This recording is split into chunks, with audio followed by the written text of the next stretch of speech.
What happens when a man who publicly imploded in the most spectacular fashion in television history, who became a punchline, a cautionary tale, and a cultural phenomenon all at once, sits down for what should be a redemption interview, only to have every demon from his past dragged back into the spotlight?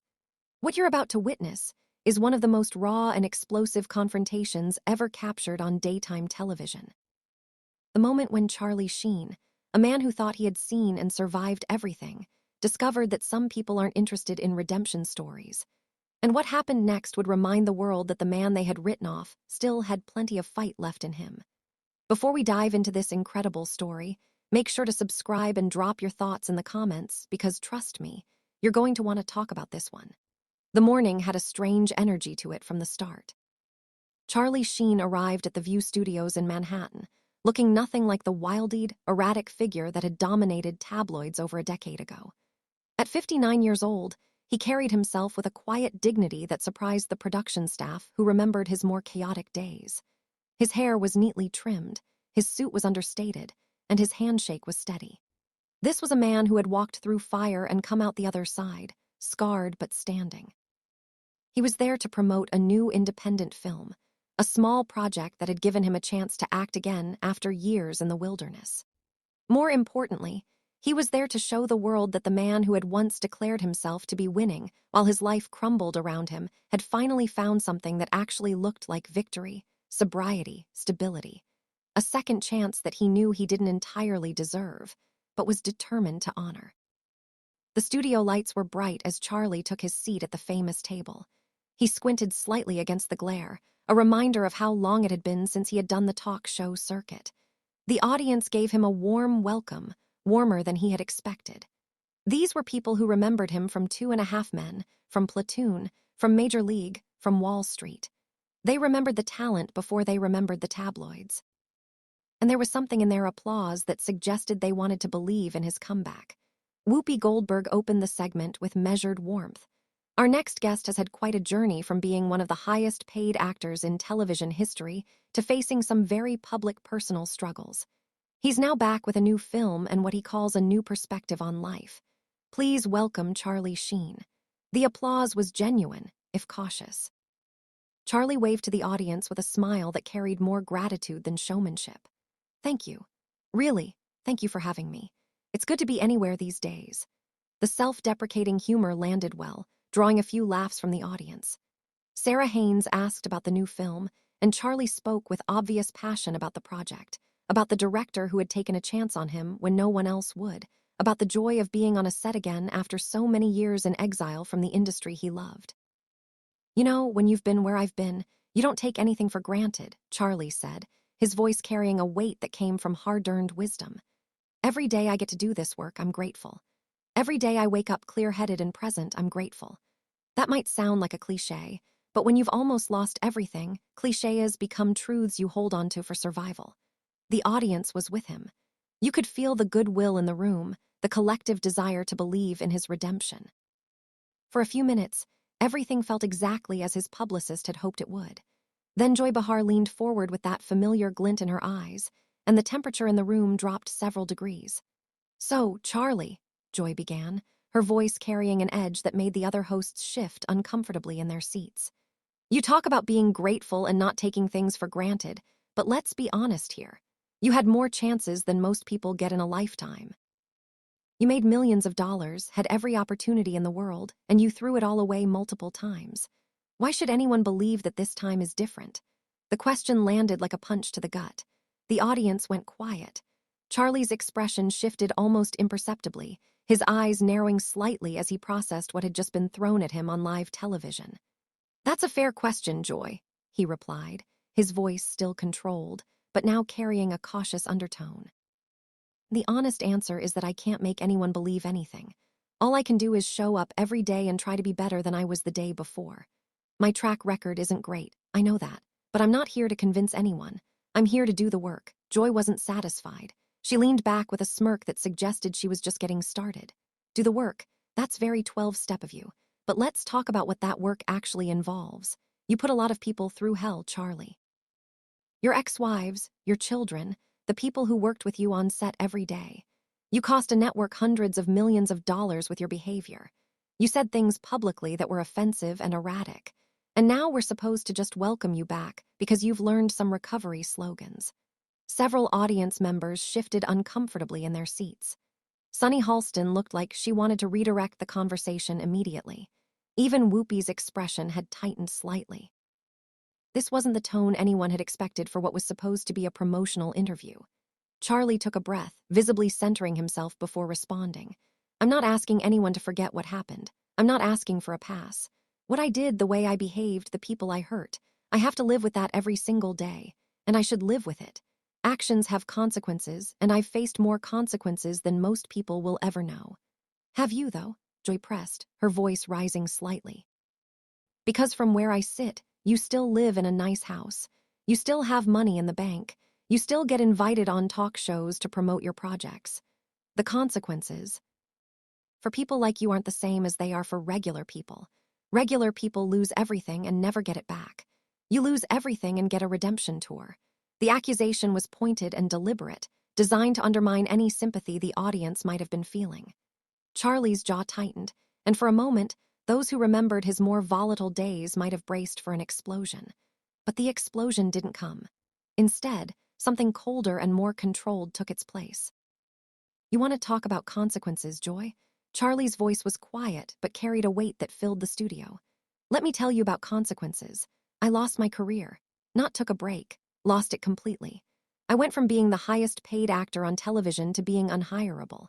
I lost relationships with people I loved more than anything. I lost years of my life to addiction and chaos. I lost my reputation, my dignity, and very nearly my life on multiple occasions. He paused, his eyes locked on Joy's face with an intensity that made several people in the front row lean back slightly. And you know what? I deserve to lose those things. I'm not sitting here asking for pity, but don't you dare sit there and tell me I haven't faced consequences when you have no idea what it's like to watch your entire life burn down around you while the whole world laughs and makes memes about your destruction. The response was powerful, delivered with the kind of raw honesty that silenced the studio completely. But Joy inexplicably pressed forward. Oh, please. You brought all of that on yourself with your tiger blood and Adonis DNA nonsense. You turned your breakdown into a media circus. You profited from it. You went on tour selling tickets to watch you ramble incoherently. You sold merchandise with your catchphrases. So, spare me the soba story about watching your life burn down. You were the one holding the match and selling tickets to the fire. The words hit the studio like a slap across the face. Several audience members gasped audibly. Alyssa Farrah Griffin's eyes went wide with shock. Sarah Haynes was staring at her notes, clearly wishing she could disappear into the floor. Charlie sat very still for a moment, processing what had just been said to him on national television. When he spoke, his voice had dropped to a register that those who knew him would recognize as dangerous territory. You want to talk about that period, Joy? Fine. Let's talk about it. Let's talk about what a mental health crisis looks like when it happens in public. Let's talk about what happens when someone is clearly unwell and instead of getting help, they get cameras shoved in their face. Let's talk about how the media, how shows exactly like this one, turned a man having a breakdown into entertainment content. He leaned forward, his intensity filling the space between them. I'm not proud of that time. I was sick. I was out of my mind. And yes, I made choices that made everything worse. But you know what I didn't see during that period? Compassion. Understanding anyone saying maybe this guy needs help instead of a headline. All I saw was people like you waiting to see how far I would fall so you could talk about it on television. Joy's smirk faltered slightly, but she recovered quickly with practiced defensive instincts. You're a grown man, Charlie. You can't blame the media for your choices. You went on every show that would have you. You said the things you said. Nobody made you do that. You're right. Charlie agreed, surprising her. Nobody made me do it. I was responsible for my actions even when I wasn't in my right mind. I've spent years in therapy understanding that, accepting that, working through that. I've spent years making amends where I can and accepting that some damage can't be undone. He paused, his voice gaining strength. But here's what I've also learned, Joy. There's a difference between holding someone accountable and taking pleasure in their destruction. And you seem to be enjoying this a little too much for someone who claims to care about accountability. The observation was devastating in its accuracy. Joy's face flushed red, and for a moment, she seemed genuinely caught off guard by the counterattack. "I'm doing my job," she said, but her voice had lost some of its earlier confidence. "Someone has to ask the hard questions instead of just letting celebrities coast on their redemption narratives." "Hard questions?" Charlie laughed, but there was no humor in it whatsoever. "A hard question would be asking me about the work I've done in recovery. A hard question would be asking how I've tried to repair relationships with my children. A hard question would be asking what I've learned about mental health and addiction that might help someone else who's struggling. Those are hard questions that might actually produce meaningful answers. What you're doing is just pouring salt in wounds for entertainment value." Whoopi attempted to intervene, sensing the interview spiraling out of control. "Maybe we should talk about the film and what drew you to this particular project." But Charlie wasn't finished. Something had broken open, and years of staying quiet, of taking his lumps, of accepting every piece of criticism thrown his way without response were finally demanding to be heard. "No, Whoopi. With all respect, I think this needs to be addressed." He turned back to Joy. "You asked why anyone should believe I've changed. Let me tell you why. Because I'm sitting here right now having this conversation instead of storming off. Because I'm acknowledging my mistakes instead of making excuses. Because I've spent the last several years out of the spotlight, doing the actual work of getting better instead of performing recovery for cameras." His voice was gaining strength, fueled by something that looked like years of stored emotion, finally finding release. "Do you know what it's like to be a cautionary tale? To have your worst moments become punchlines that people repeat at parties, to watch your name become shorthand for self-destruction. I've lived with that for over a decade, and I've never once complained about it publicly because I knew I earned it. But I didn't come here today to be put on trial by someone who seems more interested in entertainment than truth." Joy crossed her arms defensively. "I'm asking the questions that viewers want answered. You can't expect to come back into public life without facing scrutiny. Scrutiny I can handle." Charlie shot back. "I've been scrutinized more than almost anyone in this industry. What I won't handle is cruelty disguised as journalism. You're not trying to understand anything, Joy. You're not trying to have a real conversation about addiction, about mental health, about what it takes to rebuild a life after you've destroyed it completely. You're just trying to get a reaction, to create a moment, to have something that will trend on social media after this segment is over." He stood up from his chair, his full presence now commanding the studio in a way that reminded everyone of the screen presence that had made him a star. "Well, congratulations. You got your moment. But let me tell you what that moment cost you. You had a chance today to have a real conversation with someone who has been to rock bottom and climbed back out. You could have asked questions that might actually help someone watching who's struggling with addiction or mental health issues. Instead, you chose to be cruel. And that says a lot more about you than it does about me." Joy's face had gone red with anger or embarrassment or some combination of both. "How dare you lecture me about cruelty? After everything you've done, after everyone you've hurt, you think you get to take the moral high ground." "I'm not taking any high ground," Charlie replied, his voice dropping to something quieter but somehow more powerful. "I know exactly where I stand. I'm a man who made terrible choices and hurt people I loved. I'm a man who had everything and threw it away because I was sick and refused to get help. I'm a man who has spent years trying to earn back even a fraction of what I lost. I'm not claiming to be a saint. I'm claiming to be a work in progress." He paused, his eyes never leaving Joy's face. "But you know what I'm not? I'm not someone who uses other people's pain for entertainment. I'm not someone who kicks people when they're trying to get back up. And I'm not someone who pretends that cruelty is the same thing as accountability." The silence that followed was absolute. The other hosts sat frozen in their chairs, clearly unsure whether to intervene or let this moment play out to its conclusion. The audience seemed to be holding their collective breath. Joy made one more attempt to regain control of the narrative. "I think you're being oversensitive. These are legitimate questions about your past and your present. If you can't handle them, maybe you're not as recovered as you claim to be." Charlie's laugh was short and sharp. "Oversensitive. That's what people always say when they've been called out for being cruel. They blame the person they've hurt for having feelings about it. But let me tell you something, Joy. I've been clean for years. I've been in therapy for years. I've done more work on myself than you can possibly imagine. And part of that work is learning to recognize when someone is engaging in good faith and when they're just trying to draw blood for sport. He straightened his jacket with deliberate calm. You weren't engaging in good faith today. You came into this interview with an agenda, and that agenda wasn't to understand or to inform. It was to tear down, and I'm not going to stand here and participate in my own destruction. Not anymore. I did enough of that on my own for far too many years. He turned to address the camera directly, speaking to the millions of viewers watching at home. To anyone watching who's struggling with addiction, with mental health issues, with the consequences of choices you wish you could take back, I want you to know something important. Recovery is possible. Redemption is possible. It's not easy and it's not quick.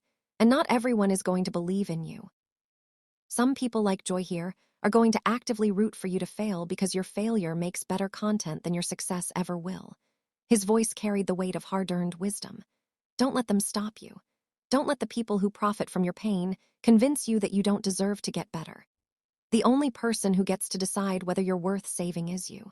And I'm here to tell you from the bottom of the pit and back again that you are worth it, even when the whole world tells you otherwise.